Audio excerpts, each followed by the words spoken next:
after a week off, it's great to have you guys back. Not only a week off from us, a week off from the UFC as well. So, a horrible week all around, I do say so myself. But we missed you, and we missed the UFC for sure. Luckily for Blake, he was out of town anyway, so, it worked out great for him. For me, I was just able to, sit alone in my room and not be able to watch UFC. And so what I instead did, Blake, I think this is really stupid on my end, and I totally regret it.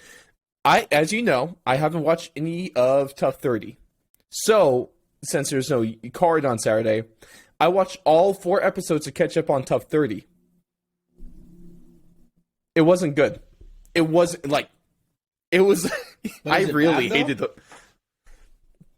It was a really unfulfilling 4 hours. I got done watching those 4 episodes, I'm like, I don't care. I don't mind it that much. I think it's definitely not going to be my favorite season, but it's content. I'm gonna eat it up. At least the fights, the fights this year, they've been decent. They have not been like last year. No, even the Usman fight was pretty disappointing. I thought he was going to let his hands go. And then, when they were dropping each other. Yeah, but then the second and third, they just kind of gassed out a little bit. It looked like, I don't know, or almost like too timid, And then the other guy was just, I think his name's Mitchell Sipe or something, right? Yeah, something like that. I know his last name's Sipe, but Sipe, Sipe. Sipe. Okay, but that dude was pissing me off with his showboating and because I like a little bit of that, but it's like, dude, do that when you're winning the fight, not when you're not when you're in a really hotly contested battle. I was happy that he lost. For sure, because I didn't care about that. I didn't want him to win, and I'm glad he didn't. But also, it's at the same time with Tough. I feel bad for every fighter that loses, especially in the first fight they have too, because that's tough, man. Then you just got to sit in the house and kind of sulk in your sorrow. At least try to train, maybe get some free food and free workouts in. Dude, I'd be eating really well. If I lost, I'd be ordering filet mignon every week. I'd be like, "Yep, set me up." You could be. As long as you end up like that one woman who missed weight by 20-something pounds. 25 pounds, dude. How do you do that? How do you even? Why would you even sign up? Why would you even show up? You just thought they were gonna put you through a weight program? I think she was recently pregnant and there's something like that, but still 25 pounds is a bit inexcusable. You just got to be honest with yourself. Why would you go in there and take an opportunity away from someone else when you know full well that you're not going to be able to make the contracted weight? It's just, it's common sense. It's selfish. But I don't blame her. It's her dream. I'm sure she wanted to go for it, but it's let's be realistic here. That's crazy talk. No one can, unless you're Michael Chandler, you can't cut that in one day. Or Paddy Pimblett. Have you seen pictures of him recently? And even that, I don't think they cut that all in one day, obviously. I'm sure it's a gradual thing. But still, to lose over a span of weeks, it's kind of ridiculous. I wish they gave us a specific timeline on that event, when they first kind of figured out, how many days out from that fight was she when they initially figured out, oh, yeah, you're in a little bit of some trouble. I think it was 25 pounds 2 weeks out. I think it was around 2 weeks when they did it. So that's crazy. If it was around 2 weeks before, because it seems like it was a few days before, but you don't know how they edited it. I just wish it was a little more clear, because then you would be able to see what the heck was actually going on. But whatever. Best of luck to her. Maybe she'll get another opportunity sometime else. But the girl that replaced her was pretty cool. She had a pretty solid performance. Yeah. She looks like she might be a dark horse all of a sudden. She really does. And unfortunately, I really can't name anyone besides, Usman's brother. I'll say that's more on me, because I just probably should pay attention more, apparently. But, that's why I did, unfortunately, on Saturday. Blake, you had a great, Saturday compared to what I had to sit through. I'll for the rest of the season, I'll catch the highlights. I'll look on Twitter, see if it's worth it. But like in terms of just watching a full episode, I don't think I'm gonna do that for the rest of the season until. I got you. I'll send you a little text message and let you know. I appreciate that. Because I'm gonna watch. I'm gonna doing ride the dirty it out. work, man. You know. You won't. Why are we back on talking smack about Idaho? There is no reason for that. Hey, it's definitely not our first choices for the coaches, but they really, besides that weird your meal is in the cage line by Juliana Pena, they haven't really pissed me off too much. No. Well, it's because they haven't really had the opportunity to, I think. Yeah, like I'm waiting for the coaches challenge, you know, then it's when they give them extended kind of, I don't know, like just an extended period of time for them to interact with each other. Like I'm waiting for that beef to kind of come up a little bit, because it's really been pretty cordial so far. But you can tell there's a little bit of animosity in the like when they had to, you know, when Amanda and her wife told them that they wanted to kind of repick the fight. That's when you could kind of tell Juliana was getting a little, you know, PO'd, but. A little pissy. I want to see some conflict, man. I want to see someone start doing some shenanigans. You know, right? I want to see some more pranks, man. I need the return of pranks to Tough. Who was when did they put the snakes in like the locker room? That was like what, handful of seasons back. Was that Brian Ortega? I think that was Brian Ortega and Volkanovski, right? Yeah. Yeah, it was last year. That's right. Yeah. Because Ortega put the snakes into Volk's, you know, locker room, and you know, Volk being Australian was super okay with it because that's what he lives with over on that continent. Did he do that to Volk, or did Volk do that to him? I can't remember, because I remember he did the one I thought where it was him to Volk. We're going to fact check this real quick. Because I know Brian Ortega like took the wheels off of Volk's car, right, and like got him a donkey or something like that. Like, yes. So Brian Ortega pranks Alexander Volkanovski with snakes. Yeah. So there were a few pranks in that season then. And we haven't gone down to anything in this. Like, it's been the most cut and dry. Yeah. You know. Maybe. Well, I'll keep my fingers crossed. We'll see what we can get. But definitely not the best. Right? No. Moving on. Let's get into something a little bit more fun, which is UFC Talk 90. Thank you for sticking with us through that longer than anticipated intro. But you know, it is what it is. Thank you so much for tuning in. Of course, I'm your host, Ross. I'm joined alongside by the best in the business, and I guess we'll see once we get to this. what he was telling me. We'll see when we get to our first segment if he's still going to be known as the best in the business. None other than fourth long MMA correspondent Blake Campbell. Blake, are we ready for a good week of fights and a new thing we're going to do this week as well for you? Going to put you on the hot seat, literally and metaphorically, because you know it's a little hot in California. The fan's a little bit too loud. Yeah, well, you know, that's just kind of what we got to deal with here. The heat. It's what we do. I'm ready for it. Right? You know, I'm born in the fire, so I'm ready for it. Just throw me in there again. I'm gonna rise through the ashes. Like a phoenix. Like a phoenix. Like a phoenix. Not Blake, a phoenix sun though. I'm a champion. Aren't you a Kings fan? Let's not bring up the past and the current state of my fandom.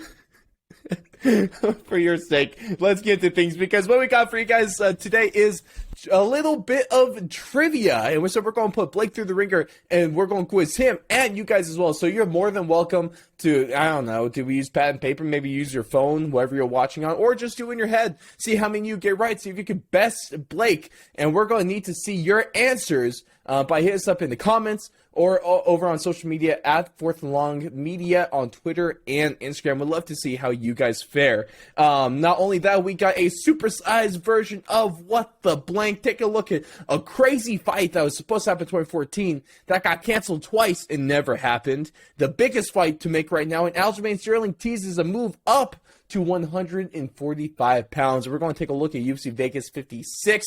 Go on, preview the card. We got our Blake's Bangers making their return, and we're going to give our predictions for the main event of the evening. But of course, you can check us out everywhere. YouTube, you know, when we're recording, we're live on YouTube and Twitch. You can join us there. And follow us on Twitter for, constant updates and stuff like that for exact timing, because it does vary. We're also over on, catch us Spotify, Apple Podcasts. So you can stream us directly from our website at thefourthandlong.com. We're on Rumble. We're anywhere. Go ahead, subscribe, follow, like us up, and be just an amazing person, all right? But Blake, it's time, baby.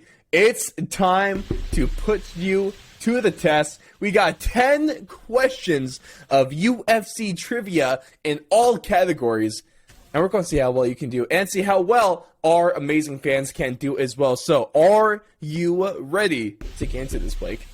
Sure. I'm going to try my best. Ready as you'll ever be, right? Try my best. Hey, I'm going to put on my best Alex Trebek, I guess, impression. I don't know. Maybe this doesn't work in the good Jeopardy kind of thing. You know what? Whatever. I'm just going to do my own thing, because apparently my own thing sometimes works. But this kind of inspired by a recent NFL video I posted on Tuesday, where I took the hardest NFL quiz of all time. So you can go check that one out over on our channel. So it's time for Blake to do. I don't think this is the hardest MMA in UFC quiz of all time. But, I didn't make it easy on him, I'll be honest. But we got multiple choice. We got, true or false. Not really true or false. Just, it's all multiple choice in a way. So, we're going to get into things because, Blake, question number 1. What state did UFC 1 take place in? Was it A, Alabama, B, Arkansas, C, Colorado, or D, Texas?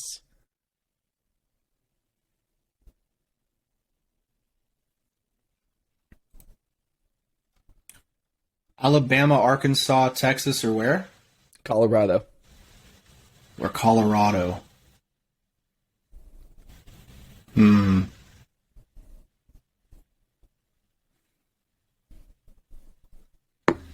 want to say Texas.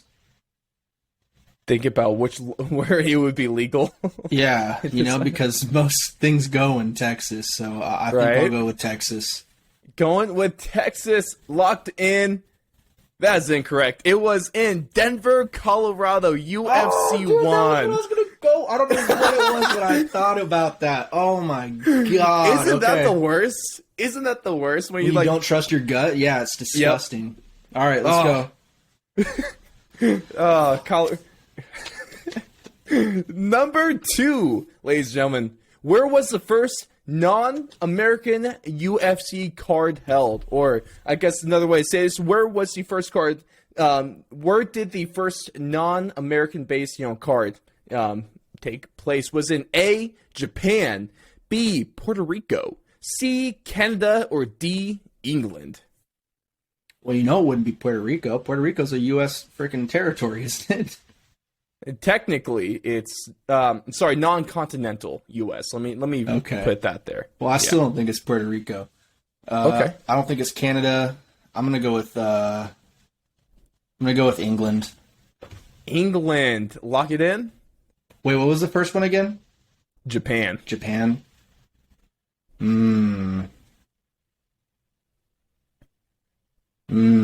Japan. Were they going to get in against the Yakuza? They're going to try to take over Pride? Yeah, you know what? I'm gonna just keep it at England. Otherwise, I'm gonna be doing something crazy. I'm probably wrong though. You are. It was B, Puerto Rico. No way, dude. What? UFC 8 David versus Goliath, where Don Fry beat Gary Goodridge in the tournament final, and Ken Shamrock defended his UFC Super Fight Championship against Kimo Leopoldo via knee bar. That's a trick question, bro. Screw that. How is that a trick question? I said continental U.S. No, the first time you read it was stupid. Fine. You're still wrong. Yeah, I know. Still wrong. Okay. You just need to write better questions, bud. All right, let's go. Question number 3. What year was Ronda Rousey signed by the UFC? Was it A, 2010, B, 2011, C, 2012, or D, 2013? I know it's either C or D. I want to say D, 2013.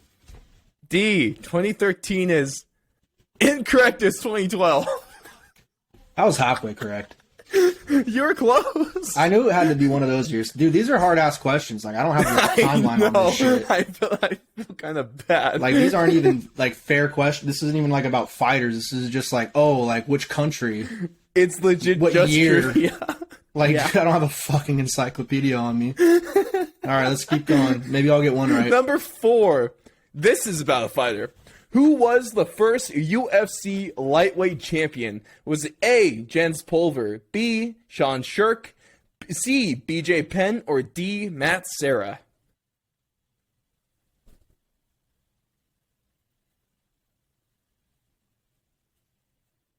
A or B? Okay. I want to say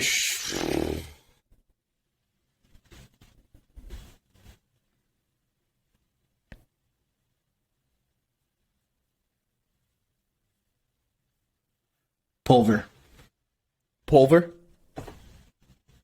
You're correct. It was Jens Pulver when he defeated Kale Uno at UFC 30 in got 2001. Blake is on the board, ladies and gentlemen. Let's go. 1 and 3. Oh, let's. Am I 1 and 2 or 1 and 3? You're 1 and 3. Already? Yeah. Shit. Not gonna lie, was this The this next location question one, is the just- Ronda Rousey one, and what was the other one? Well, location Ronda Rousey and state. In the first state? Yeah. Yeah, okay. Yeah, 1 and 3. Damn. All right. Not gonna lie, number 25%. 5. This is kind of a mean question. How many days did Anderson Silva's middleweight title reign last? Was it A, 2,237 days, B, 2,149 days, C, 2,357 days, or D, 2,457 days? I don't even remember the numbers that you just said. Can I just pick a letter and just see if I'm right? Yeah. I'm gonna just say B. B is incorrect. It was D, 2,457 days. Not gonna lie, that was just a mean question. Well, it's like everything is in the 2000s, and they're like less than 100 away from each other. It's like, man, yeah, they're that's a all real fair 100 question. away. Jesus, I think you'll like this next one better. I have faith in you. bullshit. Number 6. Which city holds the record for largest attendance? Is it A, Las Vegas, B, Dallas, C, Toronto, or D, Melbourne? Oh, it's Melbourne. You are correct. It was Melbourne for UFC 243, Whitaker versus Adesanya, that took place in the beautiful Marvel Stadium. Okay, I'm 2 and 4 Record now, right? 57,000 fans attended that card. 2 and 4, 2 and 4.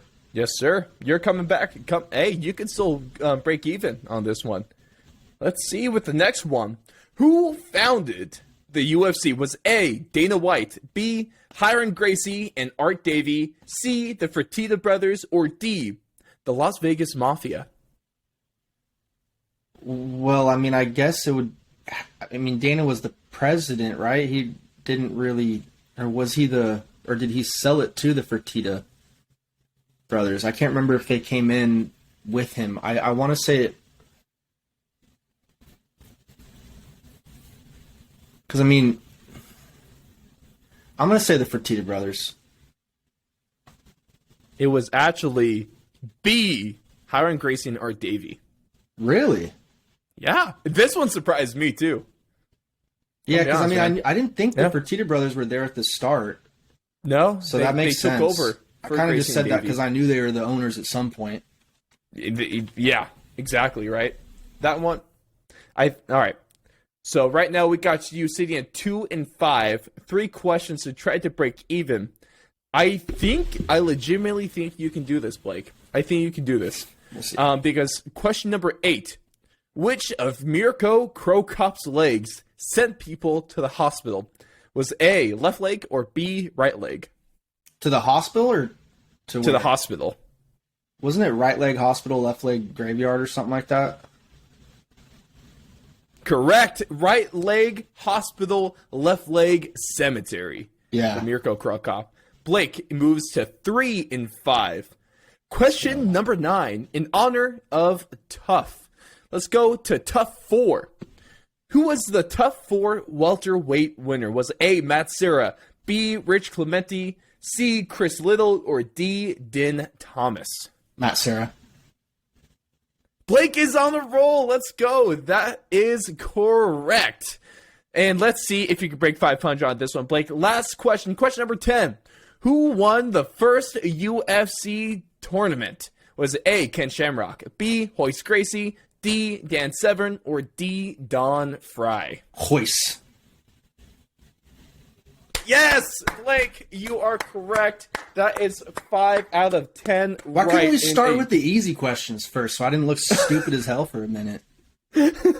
Well, it's a redemption. I guess I ended strong. It's not how you start, it's how you finish, folks. Remember that. Amen. Let's go, Blake. You know, I'll give you that. That was a fairly challenging one. You did well. Yeah, some of those questions are just not fucking fair.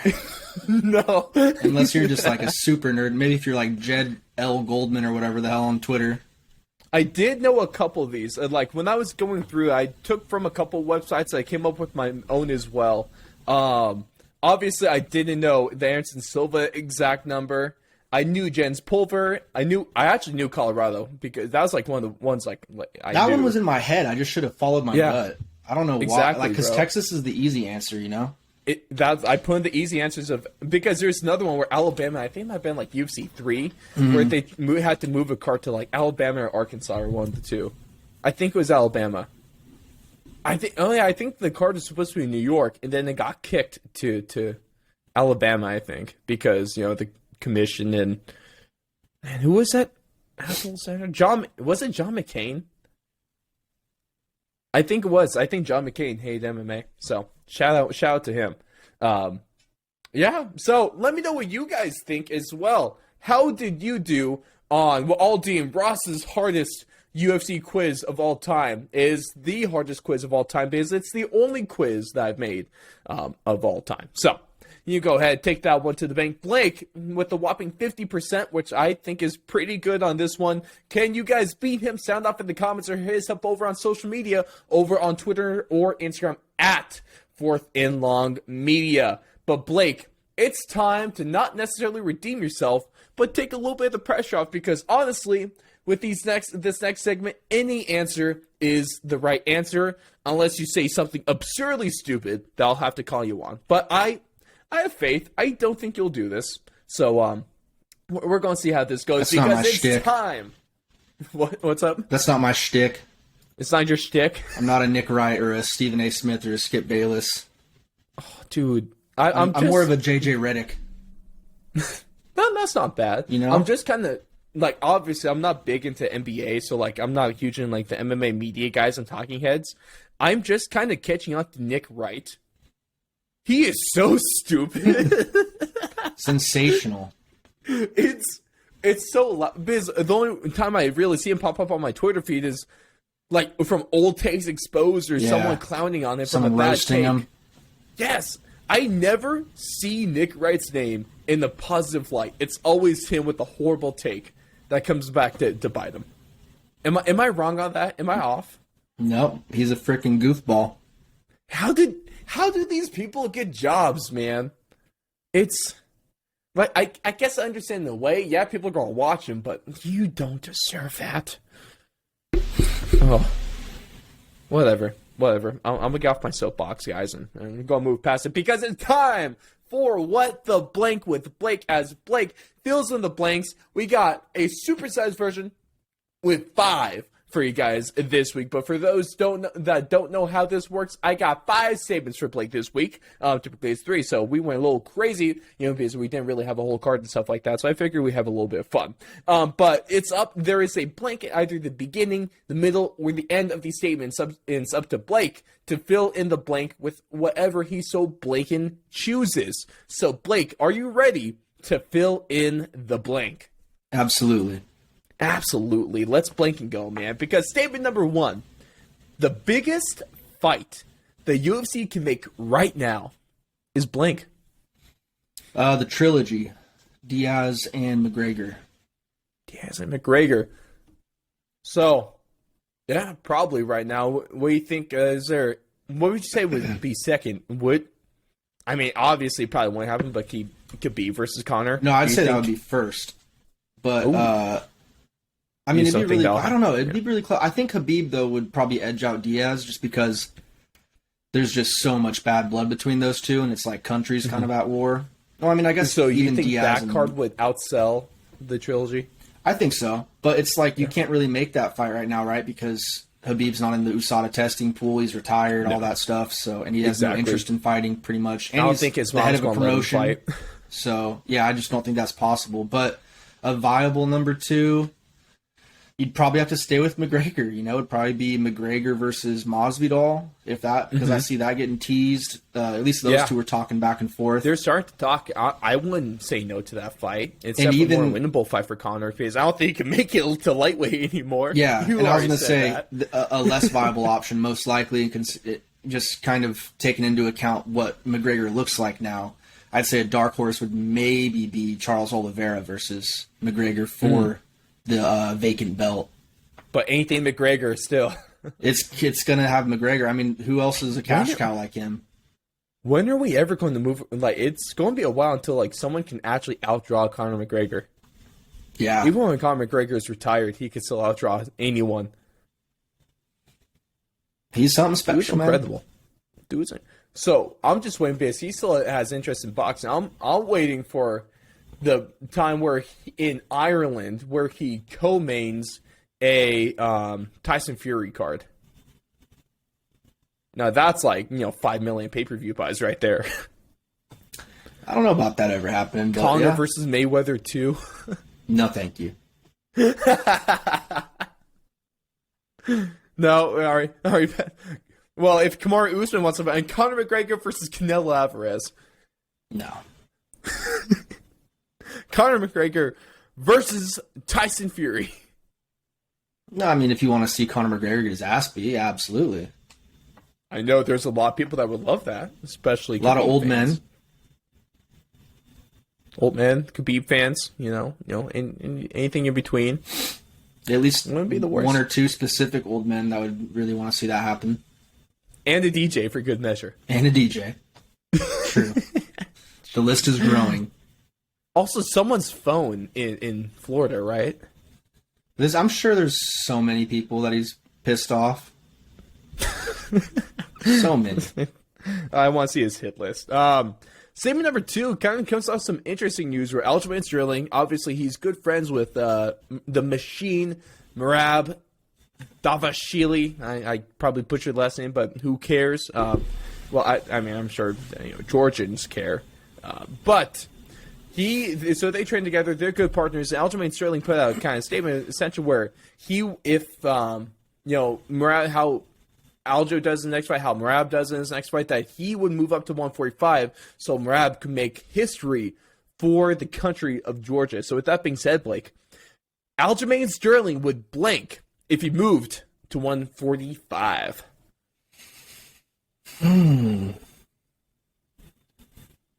Be cutting less weight, obviously. Yeah.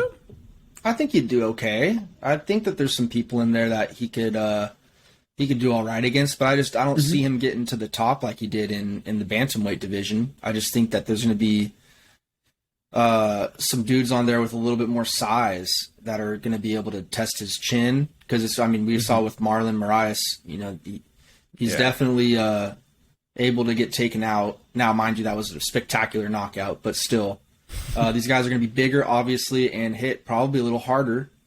Maybe have a little bit of an edge in speed, but still there's probably such a minute difference at those two weights because they're so close. And I really do feel like a lot of guys can go back and forth between 35 and 45. But I think he'd definitely be okay. I just don't see it being a huge draw. If Ortega can't choke out Volkanovski, what makes you think that Aljamain Sterling can? And what's like a really good fight for Aljamain in the featherweight division that you'd want to see? I can't really think of too many off the top of my head. No, nothing really jumps off the page. But so I'd still be with it. That's a really cool gesture of him for his, really close friend and training partner. So nothing but respect for the, it's commendable. Yeah. For what he's trying to do. Absolutely. Absolutely. Yeah, I can get behind that. The only problem is Aljamain Sterling, he deserves to be bantamweight champion, undeniably, especially after what he did against Petr Yan in that second fight. Well, he needs to fight TJ first. I want to see him get one defense. I think that's what they're going to do. I would get the defense first. That's what they got planned right now. Rumor mill wise. So take it with a grain of salt. But that's the plans and the hopes is to do. And who knows? He might get his ass beat by TJ. It doesn't even matter. He might. I certainly hope that he whoops TJ's ass. I know, especially as a Cody Garbrandt fan. We're both on the same page where, boo TJ. The CEO of EPO needs to go down. Yep. Dilla Snake.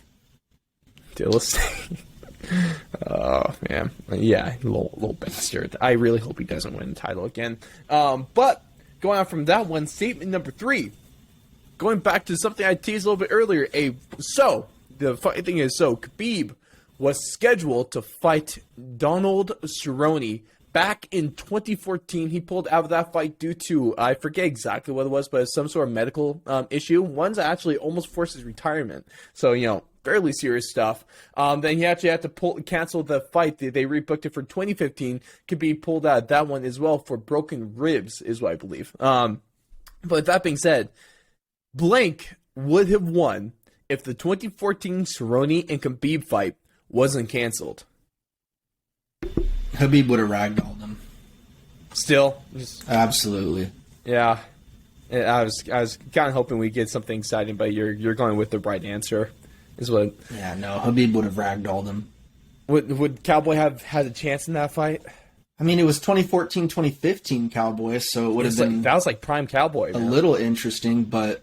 And I think that was when he was really on a hot streak, too, if I'm not mistaken. But, yeah, Khabib hasn't been beaten yet, and I don't see Cerrone, even of that time period, giving Khabib the challenges that would really make for it to be a competitive fight or even a win for Cowboy. I just feel like Khabib just has such a exact and trained path to victory that's almost it is. It's undefeated. It's never been figured out. It's never been stopped. Besides maybe the Trujillo guy. That was the one fight on his record that might be kind of suspect. But I guess interesting though is because that version of Cowboy is he's at least one of the best. If he's arguably, maybe between him and Gaethje, the best striker that Khabib saw during his run ever. In his career. So you think would top 3 Gaethje, Dustin, and Cowboy? That version of Cowboy. Gaethje's definitely not number 1. He's number 2 at the best. Would you say Dustin's the best striker? 100%. TKO'd Gaethje. Yeah, good point. So Gaethje, TKO, Cowboy. So would that be 1, 2, 3 right there? I'd say so. I mean, even Conor McGregor though. Conor McGregor, you gotta throw him in there as well. Oh, that's a good point. You almost forget. Conor actually wasn't too bad in that fight either until he. Nah. Well, I guess the game plan fell through. The fantastic one given a test by Dom Cruz where he was trying to tire out Khabib. Unfortunately, that didn't go his way. I don't think he gets tired. I can't believe he said that. Well, I mean, it could be there's a potential for there to be some truth to that, but it's when you're losing every round predominantly, then you gotta. I don't know did Conor end up. I can't remember if he ended up winning a round. He might have won one round. That fight was so long ago now. I think on a couple cards he might have, or on one. But yeah, he definitely wasn't tiring him out. You just couldn't stop him. No, and one thing I'll tell you, because a lot of the time was Khabib in a dominant, grappling position.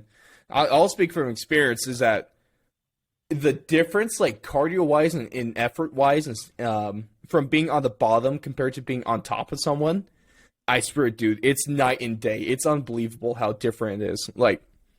It's hard to it's a totally different experience. Well, it makes sense. You're really one position you have 125 to 265 pounds on top of you, or plus the weight limit or whatever. And it also depends because there's some guys, a couple of the guys I train with, they're 170 pounds, but when they're on top of you, it feels like there's 250-pound man.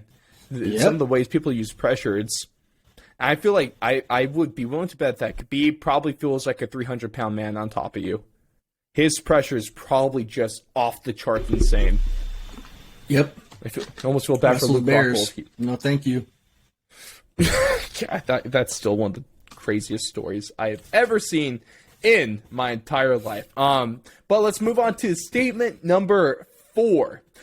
We talked about this a little bit earlier, and we're going to bring it up again because there's some interesting takes and some very questionable ones that came from normally a really solid source when it comes to the MMA world. I don't know what Big John was thinking. But, statement number 4, Blake. Kamaru Usman would blink if he fought Nick Diaz. Well, I mean, he would win, but... First off, yeah. I mean... Would Nick not be able to better him on the feet?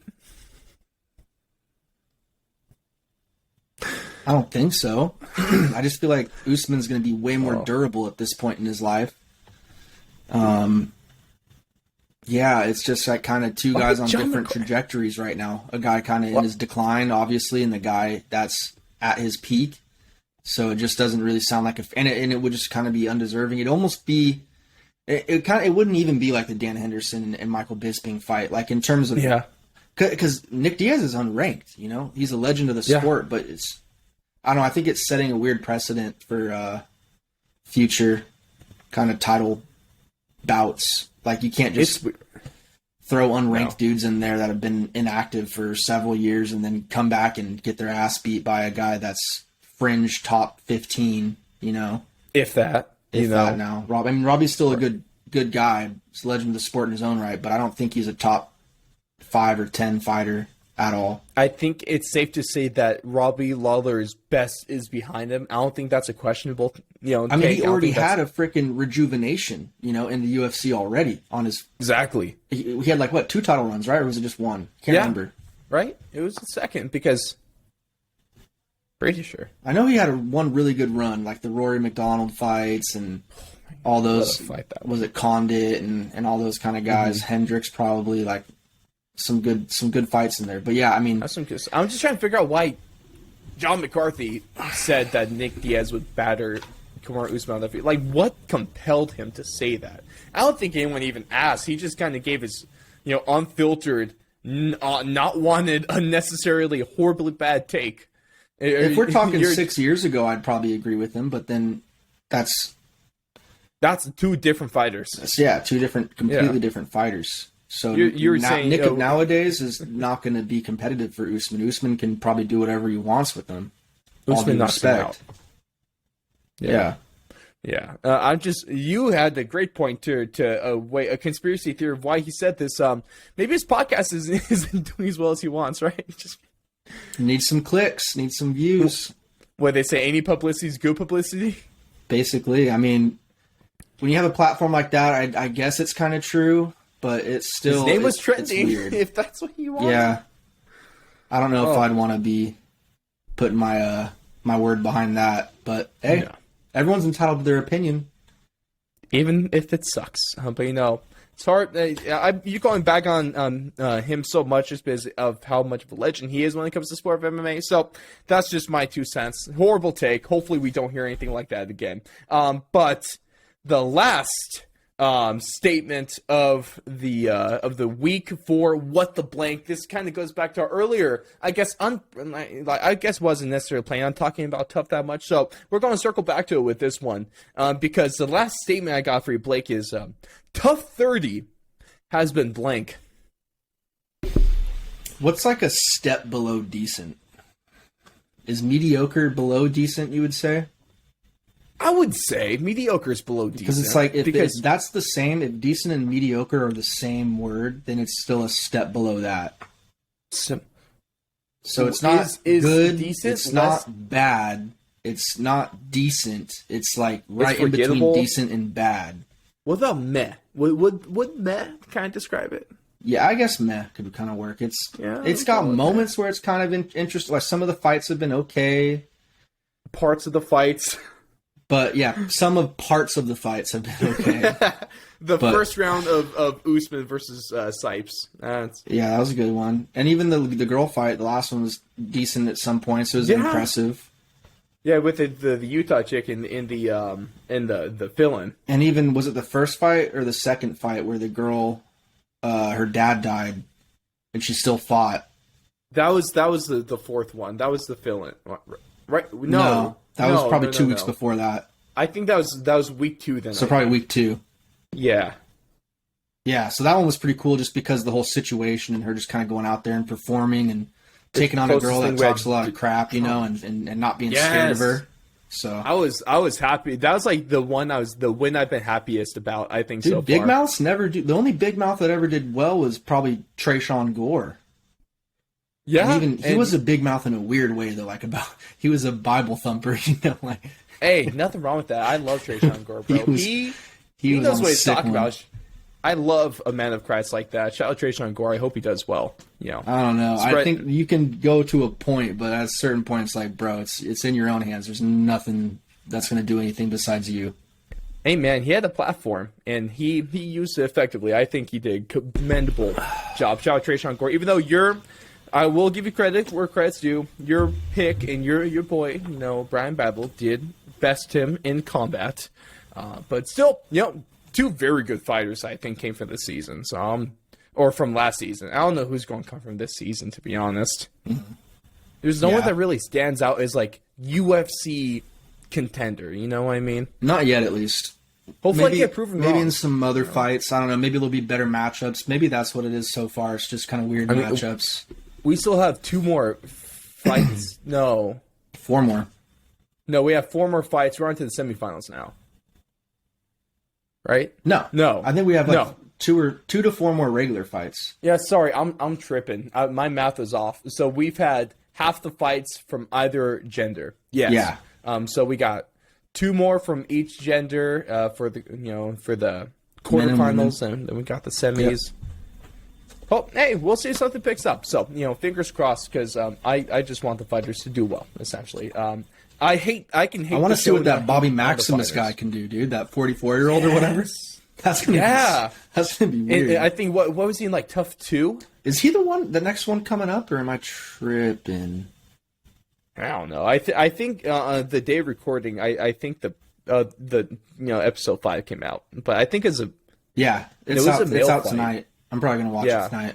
Male fight this week, right? Who?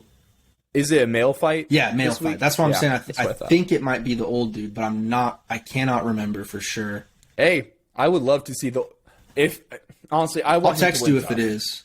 Okay, I want him to win tough. I want him to at least win a fight, you know what I mean? Because if he wins tough, it's like, damn, that's kind of a waste. Like a 44-year-old wins tough. Like, shit, he's got like 1 year left before retirement. Fight him 4 times in 1 year after he wins tough, and then he retires. Hey, what a way to go out, though, winning tough, you know. Yeah. You get 100 G's, right? Pretty sure. Is it 100? I think it's 100 G's. Let me look that up. Hey, any man that can be sponsored by AARP and they're still competing, it gets my respect. What we got there? I don't even know if you get. I think you just get a contract. I thought it was just a contract. I don't think you get like a money figure besides the fights that you win in the Ultimate Fighter show. Probably you get a nice looking trophy. I'll admit it's a good trophy. But if you go 9-0, you can earn $300,000 total on the contract, but only $150K is guaranteed. So it's $150 flat rate. It looks like. Well, it's definitely more money than anyone on the show is making at the moment. So it's a good step up. So does that mean they're getting like about $16K to show then? Like what? Well, I think the smallest contracts I see is 15 to show, 15 to win. Because that came out, if you do 150 divided by 9, because I think that's the length of their contract. Yeah. At least what I'm seeing on Google right here. That would mean it would be like 16.67% or 16.67K per fight, guaranteed. And then you could, if you double that, obviously about 33K times 9 would give you that number.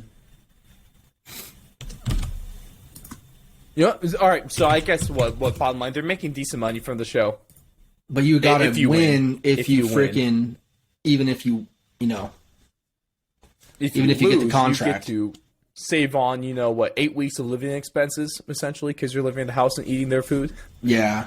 And training. That's too. weird though. I thought they would get some. I'm sure they get some type of payment for it. They have to. Maybe something unofficial. Yeah, I don't know. I know for sure they get paid for the fights. And then remember that one season, they got like bonuses for finishes. I think. Yeah. Like 5K bonuses or something, or 10K. Hey, let's bring that back. That's what I'm saying. That should be a thing for the whole every season. Like it should just be a thing. Incentivize finishes. You got the money, man. Yeah. Hey, Blake, I think you have a fantastic idea. So it's time to. I'll text Dana when we're done recording here. I'll let him know for next time. I'll even text your boy Forrest Griffin as well. But hey, man, bring this to the big boss. We want to see some changes. All right, we got that for you guys as fans. We got you covered. Blake has you covered. 100%, bro. I'm here to help. Oh boy, but that's gonna wrap it for What the Blank with Blake. Let us know your thoughts. What is the biggest fight the UFC can make right now?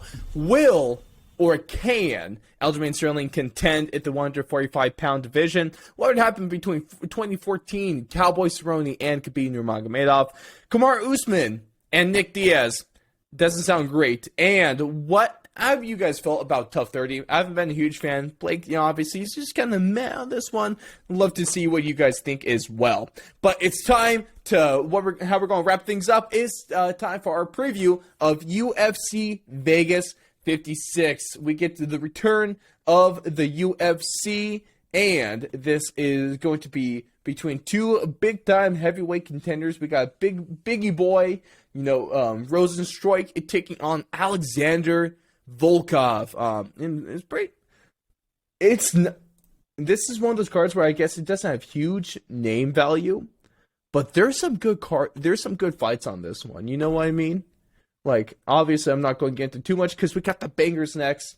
But it's just a few here and there. There's pepper throughout the prelims, pepper throughout the main cards. We got some prospects. We got some debutantes as well. We got a fighter that is now famous for getting his ass whipped in Benoit Saint Denis at UFC 267, where the only time in the UFC history a ref has been fired mid-card. That was not great. on Fight Island, wasn't it? Yes, yeah, that was the Blachowicz and Glover one. Yeah. That was the 10 o'clock fight, start time, which was, honestly, I would not be opposed, Blake, to more brunch UFC cards, Get ready for this weekend. Well, I guess Exactly. not really for you. It's kind of 12 for you and start time for the prelims. It's 2 o'clock, so 11 a.m. prelim. So, like... Are you 1 hour ahead of me or 2 hours? I'm an hour ahead. You're an hour ahead of me. Yeah. Okay, yeah. I'll start at 11. I'll have lunch with the main event, I'll have a nice lunch. Is the prelims last 3 hours? That doesn't start until 2? I thought it started at 1. Well, no, for me, it starts at 2. Yeah, it's a 3-hour prelim. Oh, okay, it is. It starts at 1. It's an 8-fight prelim. It's actually kind of loaded. That's good. I mean, one of them's probably going to drop off. I hate that you say that, but you're probably right. I mean, there's 14 fights total right now. It'd be sweet if they all stayed, but seems like something's just going on every freaking week. Every week there's one. There's always one. As long as one of the bangers don't get canceled, we're good. Hey, we don't need any Blake's curses, but with that being said, Blake, it's time to curse the fight. Because Blake's bangers for UFC Vegas 56. I'll knock on wood. Cross my fingers. Yeah, cross your toes. Yeah, I'll cross the toes, cross the arms. I don't know. I think we're good. All right, let's get into it. First fight we're going to go with, flyweight division, Jeff Molina versus Zygas Zumagulov. Hopefully I did your name some justice there, my guy. We know he's listening. Yeah, for real. Number one fan. Jeff Molina is just a really exciting prospect right now on a sweet win streak. Gets finishes, is entertaining, has a great Twitter game. I'm excited to see what he does. I think he's going to go out there and have another good performance. For the second banger, we're going to go with Alonzo Menafield versus Askar Mazharov. These boys are going to swing. I think, is Mazharov, isn't it his debut? I'm pretty sure it's his debut. I'm pretty sure, right? Because I think his last fight was with, I'm on Tapology right now, BYB Extreme Fight Series. So boxing bare knuckles. That's kind of freaking crazy. He's fought in Titan FC, professional Pink Russian Championship. The Pink Russian Championship. Something, yes. Dude. Rebel FC. I mean, he's fought all over, it looks like. Guy has a 21-11 record. I think that's incorrect. It says 25-7 on Google. Who's right? Tapology or Google? What's Sherdog Where saying? does Google take it from, though? That's what I'm saying. What's going on here? Because Sherdog and Tapology both say 21-11, but Google says 25-7. So, ooh, let's fact. Are we going to have to fact check the Google? Well, let's check the UFC page.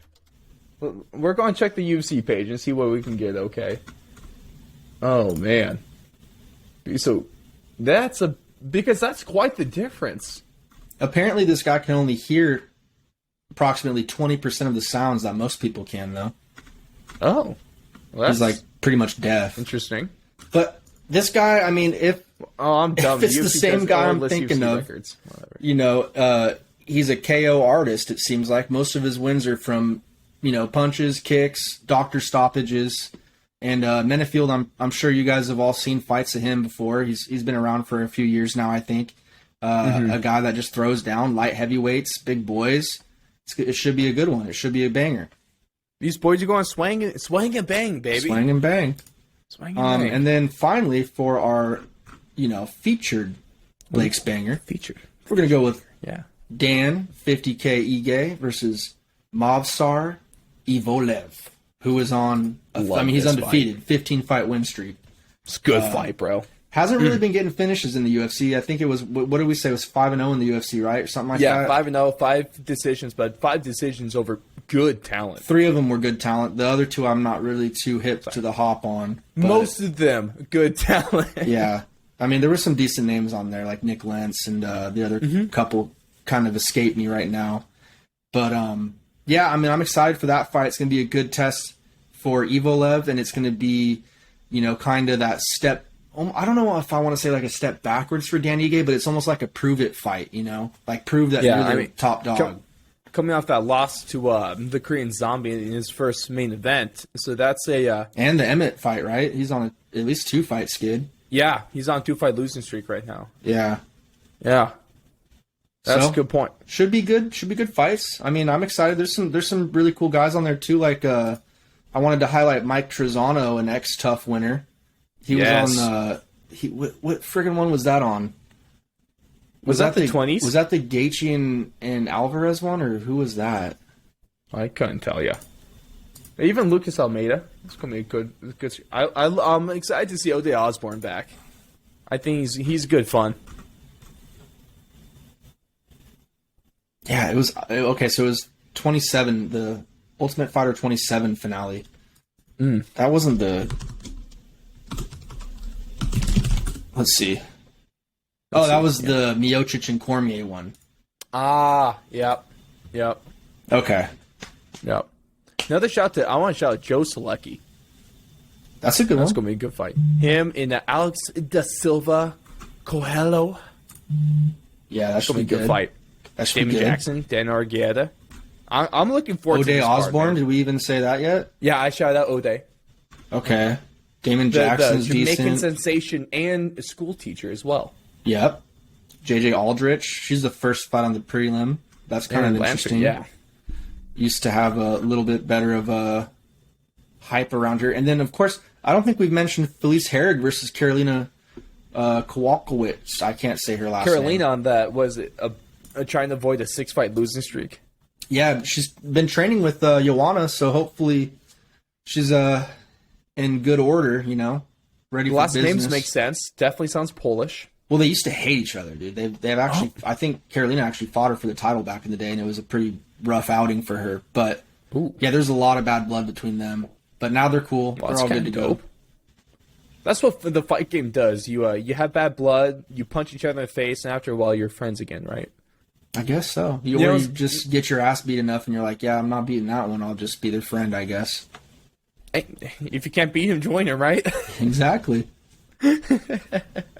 Oh, man, I'm excited for this one. But, Blake, brass tacks time. Predictions for the main event. You've been on a way better streak than I have recently. So, who is going to win? Is it going to be Biggie Boy, Rosenstruik, or Alexander Volkov?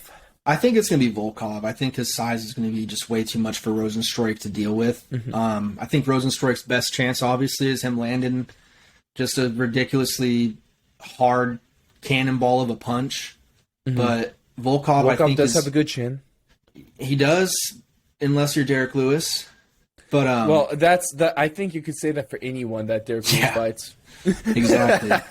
Except for maybe Taito Ivasa. That's the only guy that didn't go down. Yeah.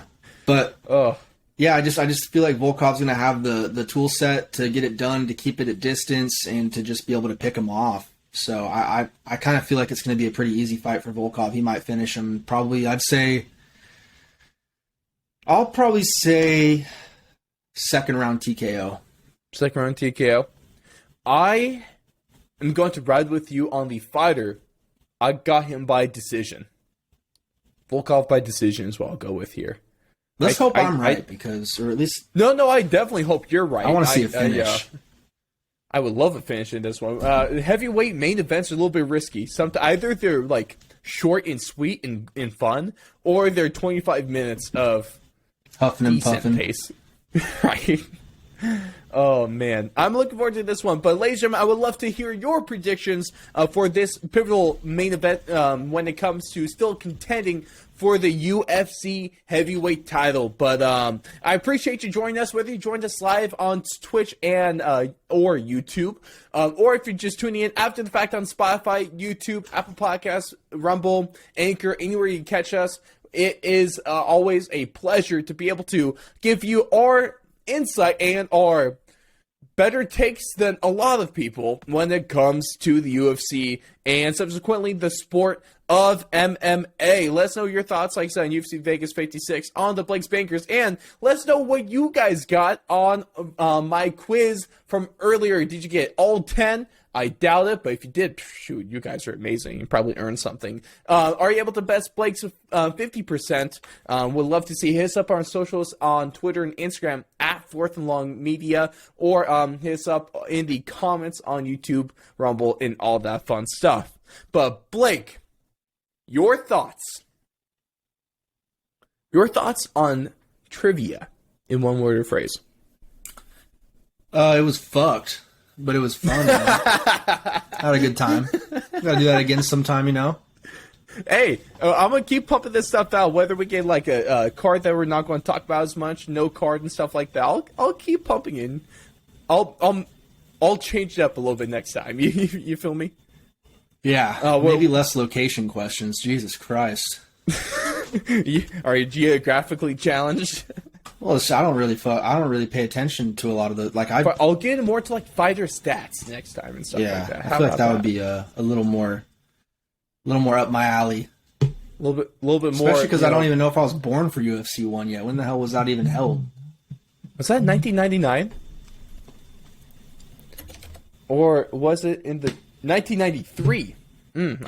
Right before I was born. 94, baby. I definitely was not born by then. 99, baby. Yeah. Woo.